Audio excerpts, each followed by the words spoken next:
Moi, je suis Madame Diago Ndiaye.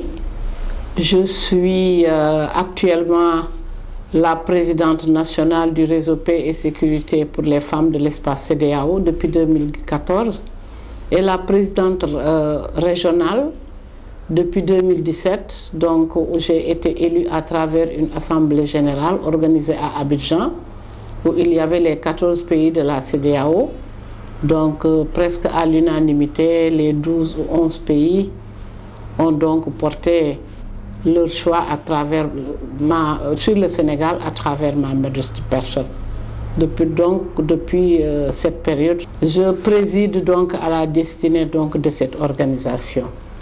Je suis enseignante de formation. J'ai eu la chance de faire les 3 niveaux des cycles d'éducation, du préscolaire à l'élémentaire et au moyen secondaire, en faisant des examens et des concours pour arriver à ce niveau. Donc j'ai eu la chance d'enseigner en France, précisément à Lille, dans des centres de formation. J'ai eu la chance d'enseigner en Éthiopie, où j'y étais avec mon conjoint qui était fonctionnaire des Nations Unies. J'ai également enseigné au Gabon dans le cadre de la coopération sénégalo-gabonaise. D'ailleurs, c'est un pays aussi que j'aime beaucoup comme l'île, parce que c'est au Gabon que j'ai fait mon baccalauréat à 4 en qualité de candidate libre, parce qu'à l'époque, j'étais institutrice et formatrice à l'école d'application des instituteurs. J'ai eu également à faire mon DUL en psychologie à l'université Omar Bongo. J'ai eu la chance par la suite de continuer ces études à Villeneuve-d'Ascq, précisément dans la région Nord-Pas-de-Calais, où j'ai fait la psychologie de l'enfant. J'ai obtenu des diplômes en psychopathologie et en psychologie sociale. Je n'ai pas eu le temps de me spécialiser, ce qui était dommage parce que mon époux m'avait demandé donc de rentrer en Éthiopie où il était en poste. Voilà. Et après l'étape d'Addis Abeba, je suis revenue au Sénégal. J'ai réintégré l'éducation nationale, c'est mon ministère d'origine. Et ensuite le ministère de la femme, de l'enfant et de la famille de l'époque, où j'étais conseiller technique en charge des affaires sociales rattachées au cabinet de ministre. Et par la suite, j'ai été expert dans le même ministère à travers 3 grands projets.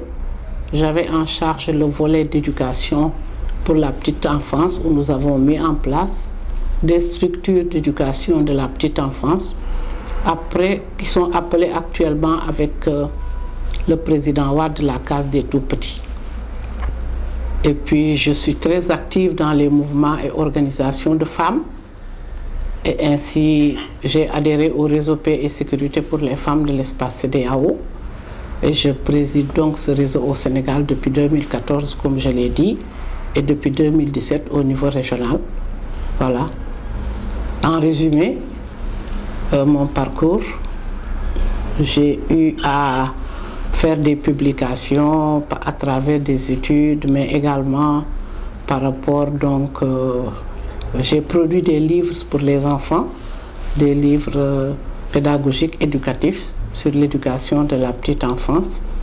J'ai été distinguée par une organisation américaine, nord-américaine, qui s'appelle TIEW, The International Alliance for Women, prix qui a été d'ailleurs décerné à Hilary Clinton et Thierry Brea, qui distinguent chaque année 100 femmes qui se sont distinguées dans leur domaine de compétences. Et j'ai reçu ce prix à Washington. Mais le siège de cette organisation est au Canada. Voilà, depuis lors, je travaille dans le domaine de la paix, du genre, de l'éducation, parce que quand on est, je pense, enseignant, on est polyvalent, on doit pouvoir vraiment avoir des compétences dans ces thématiques transversales. C'est d'abord un honneur, une exaltation de travailler sur ces questions. Mais ce que cela implique, pour prendre donc ces questions concernant les droits des femmes en charge, cela implique de prendre en charge ces droits dans leur globalité. Toutes ces questions relatives aux droits des femmes. Je veux parler particulièrement du droit à la santé, à l'éducation, à un emploi sûr et décent et rémunéré. Je veux parler aussi du droit à la protection sociale, droit pour une participation effective des femmes dans les instances de décision, et droit à une participation politique, qu'elle soit d'ordre politique, économique, social, de la base au sommet. Mais aussi, ça implique de travailler pour les droits à l'accès aux ressources et au financement. Il faut également donc souligner que nous devons prendre en charge les acquis que nous avons eus, parce qu'on a eu des acquis dans la lutte et le combat des femmes, et puis consolider ces acquis-là par rapport aux thématiques que nous venons d'énumérer. Certes que nous avons des difficultés, les difficultés que nous avons, ce sont les contre qui sont liés, les obstacles et contraintes qui sont liés donc à l'aspect socio-culturel de nos communautés. En Afrique, vous le savez, on a beaucoup de contraintes parce que, comme vous le savez, peut-être il y a quelques années, les femmes n'avaient même pas droit à la parole. Mais comme on dit, on a lutté pour avoir des acquis par rapport à notre implication dans ce qui se passe dans nos espaces, que ce soit dans nos communautés de base comme au sommet le plus haut. Et donc chaque fois, à chaque étape, il faut donc franchir ces difficultés, s'imposer, développer son leadership, travailler un leadership, avoir un leadership engagé, fort, une volonté et une disponibilité pour faire face donc à ces contraintes. Je dirais qu'au niveau de la sous-région, il faut quand même noter qu'il y a des acquis. Je l'ai dit auparavant, des acquis qu'il faut consolider. Par rapport donc au système de quotas d'abord, on est parti des quotas de 5%, 10%, 15%, 30% pour que les femmes puissent accéder aux instances politiques. Mais après, il y a eu l'avènement de la parité, même si au Sénégal, on n'a pas une parité intégrale, mais quand même, il y a eu beaucoup d'acquis.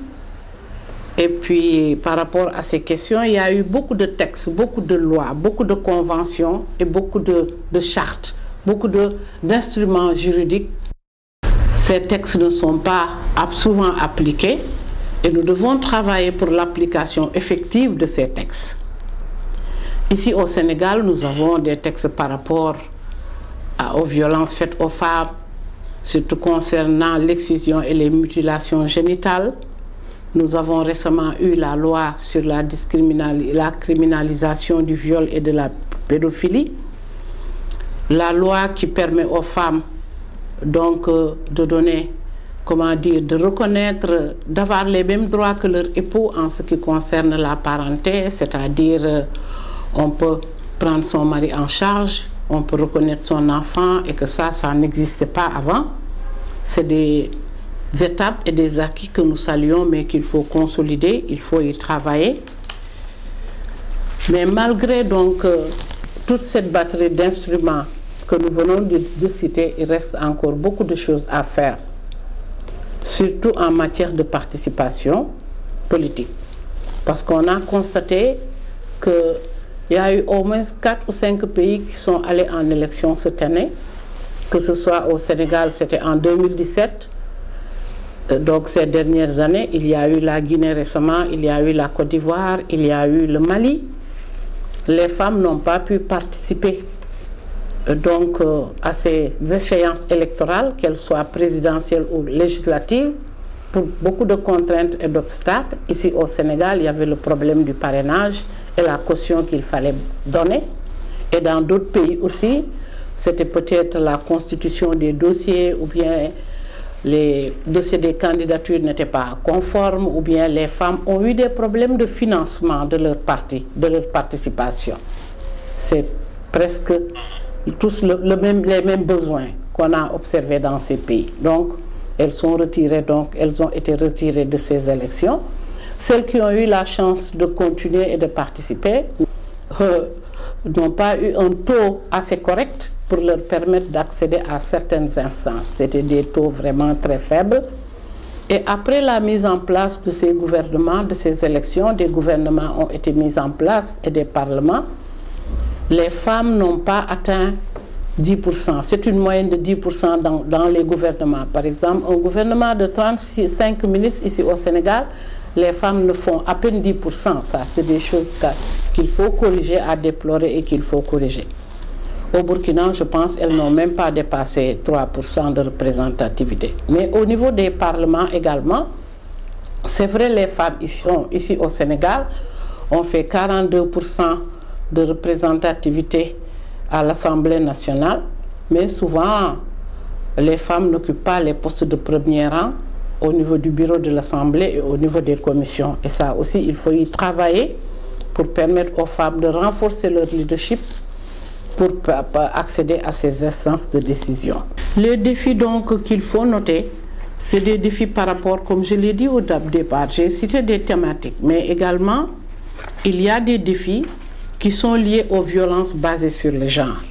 Ça, c'est un grand défi qu'il faut relever pour permettre donc d'apaiser les femmes, pour qu'elles puissent s'investir correctement dans des activités économiques, parce que les femmes qui vont au marché ou bien au niveau des plantations, de l'agriculture, qui sont violentées, agressées en cours de route, elles ne peuvent pas être productives. Parce que j'ai l'habitude de dire la paix, la sécurité et le développement est un triptyque qu'on ne peut pas dissocier. Donc, veiller à la sécurité de ces femmes, travailler sur les violences, qu'elles soient domestiques, qu'elles soient professionnelles, les violences sur les lieux de travail, les violences au niveau des familles, les violences dans la rue. Ça aussi, c'est des défis qu'il faut relever. Mais également, il faut travailler à réduire l'écart qu'il y a entre les inégalités sociales, les inégalités hommes-femmes. Ça aussi, c'est des défis qu'il faut relever. Comme défi aussi, je pense qu'il faut travailler pour permettre aux jeunes d'assurer la relève intergénérationnelle. Et ça peut se faire qu'à travers des dialogues entre les jeunes, qu'en prenant les jeunes, en les encadrant et en pratiquant le système de mentorat avec les jeunes pour le coaching. Ça aussi, si nous voulons mettre en place un leadership fort, un leadership engagé, nous devons préparer cette relève intergénérationnelle. Il y a également le défi qui parle de la participation politique des femmes, je l'ai dit, parce qu'à tous les niveaux, que ce soit au niveau des communes, que ce soit au niveau des départements, que ce soit au niveau de la région, les femmes doivent avoir la possibilité d'être intégrées dans toutes les instances de décision si elles le souhaitent. Dire un mot par rapport juste à la pandémie, il faut renforcer les femmes dans les programmes de résilience socio-économique, mais également renforcer l'aspect pour donner une réponse préventive et sanitaire correcte, mais également il y a cet aspect d'assistance psychosociale qu'on oublie souvent par rapport à cette pandémie où les femmes ont été fortement impactées et qu'il n'y a pas eu de suivi par rapport à la discrimination, de suivi par rapport aux violences qu'elles ont subies pendant cette période de pandémie. Parce que les familles n'avaient plus l'habitude de vivre ensemble et du coup on nous confine, on nous demande de rester dans les maisons qui sont souvent exiguës. On vit donc en proximité avec tous les membres de la famille. Vous savez, nos familles sont nombreuses. Ça crée des conflits, ça crée des tensions qui mènent souvent à des violences physiques, violences verbales et physiques. Donc ça aussi, c'est des questions qu'il faut prendre en charge par rapport donc à la pandémie de la Covid-19. Dire que on commence quand même, je pense que nous allons célébrer cette année la 110e année donc de cette célébration du 8 mars et que je pense cette année le thème est centré autour de l'implication des femmes dans la gestion de la Covid-19, comment faire donc pour sortir de cette crise. Donc ce que je demande, c'est que les femmes soient davantage engagées parce qu'elles sont mères de famille, elles sortent, c'est elles qui vont au marché, c'est elles qui soignent les malades dans les familles, c'est elles qui conduisent les enfants à l'école, qu'elles redoublent d'efforts pour se préserver, pour se prémunir. Peut-être dire aussi que le traitement doit être un traitement vraiment égal pour tout le monde. Nous avons refusé le vaccin, vous le savez, mais je pense que la majorité de femmes n'est pas encore vaccinée, qu'elles soient dans les hôpitaux, les centres de santé, qu'elles soient à la maison. Nous devons nous prononcer, sensibiliser davantage pour que le traitement par rapport donc à la Covid soit vraiment un traitement égal pour tout le monde. Mais que les femmes doivent d'abord également renforcer la prévention, la sensibilisation à travers des messages forts, demander aux populations que même si vaccinées, ne nous empêche pas de mettre notre masque, ne nous empêche pas de respecter les mesures barrières, ne nous empêche pas de mener nos activités économiques, mais tout en se protégeant. C'est mon dernier mot et je souhaite une bonne fête du 8 mars à toutes les femmes. Voilà, merci beaucoup.